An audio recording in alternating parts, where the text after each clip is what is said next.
कहानी। जून का महीना था। चिलचिलाती धूप में रामलाल अपने मन में बदबदता हुआ जा रहा था।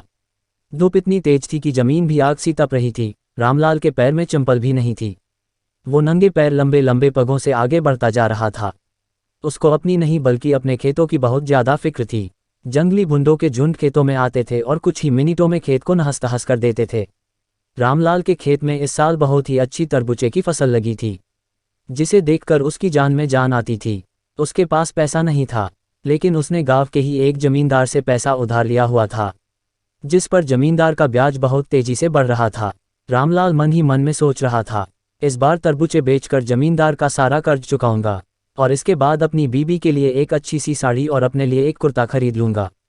बच्चों के पास भी कपड़े नहीं है, उन्हें भी कुछ न कुछ देना पड़ेगा।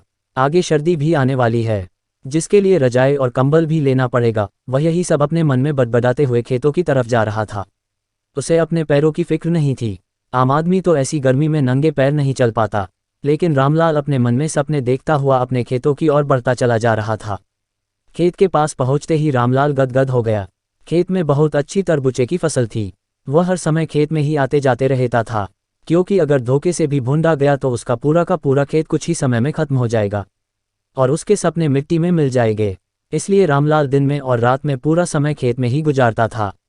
रामलाल की पत्नी भी फूली नहीं समा रही थी, क्योंकि 10 साल बाद उनके खेतों में इतनी अच्छी फसल लगी हुई थी, लेकिन गर्मी बहुत ज्यादा था। जमींदार अक्सर आके रामलाल को धमकी देता रहता था, फसल काट दो और मेरी पाई पाई चुका दो, नहीं तो तुम्हारे लिए अच्छा नहीं होगा। रामलाल ने हाथ जोड़कर कहा, इस साल खेत में फसल अच्छी लगी है साहब, मैं आपका एक एक पैसा चुका दूंगा।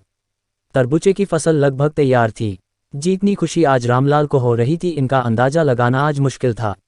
वह मन ही मन में खुशी से झूम रहा था, लेकिन उसको पता था कि अगर जरा सी भी हमसे चूक हुई तो मेरा सब कुछ नष्ट हो जाएगा।